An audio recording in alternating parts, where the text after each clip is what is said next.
When you hear the phrase victim mentality, what comes to mind? Blaming everyone else, refusing to accept responsibility. People like this can be so frustrating. Why do they make things so much harder than they have to be? Why do they make things so much harder? I mean, on the surface, it doesn't make any sense. Why would anyone want to be a victim?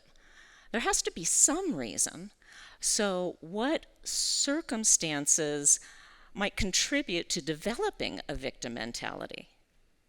And beyond that, are there situations where it might actually be beneficial? Human beings love stories.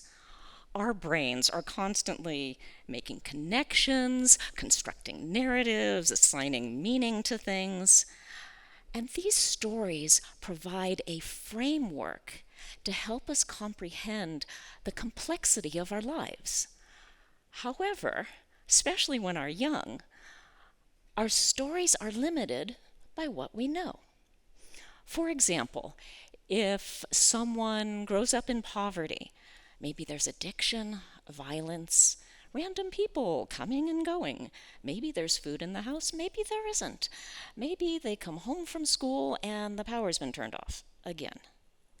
All of these factors can contribute to a story that the world is unpredictable and there's nothing you can do about it. It's just the way things are. Now, I can understand how someone with this background might see themselves as a victim of circumstances because it's what they know.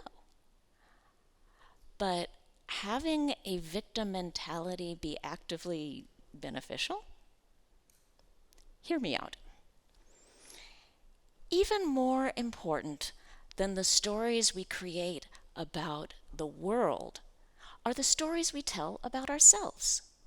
Who am I? Am I lovable? Am I worthy?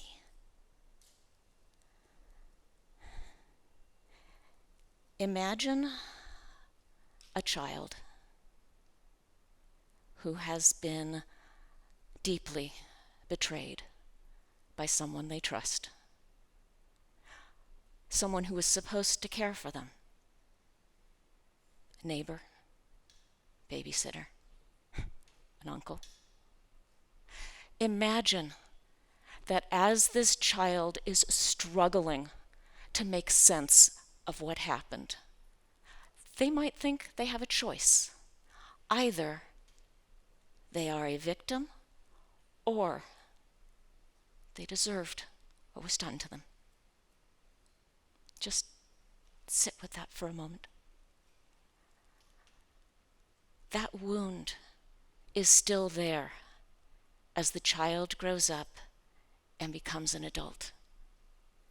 In this situation, a victim mentality is a shield that protects them from despair.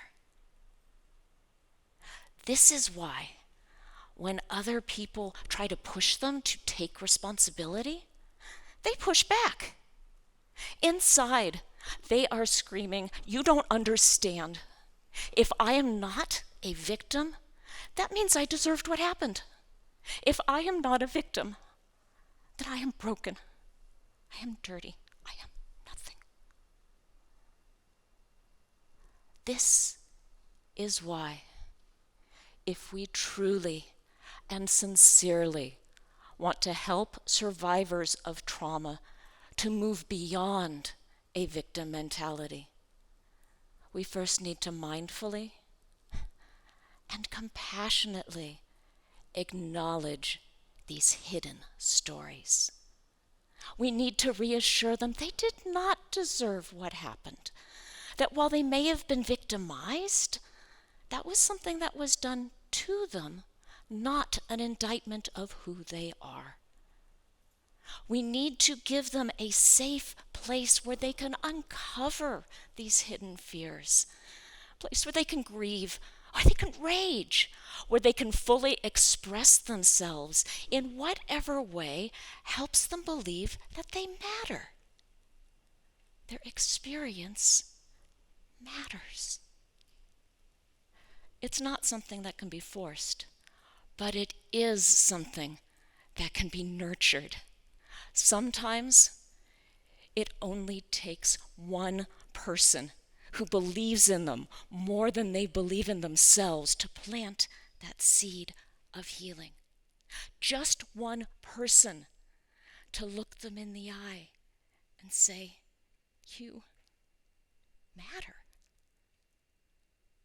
And then, when they are ready, when they look up and say, "I don't want to be a victim. What can I do?" Then you can reach out a hand and help show them the way.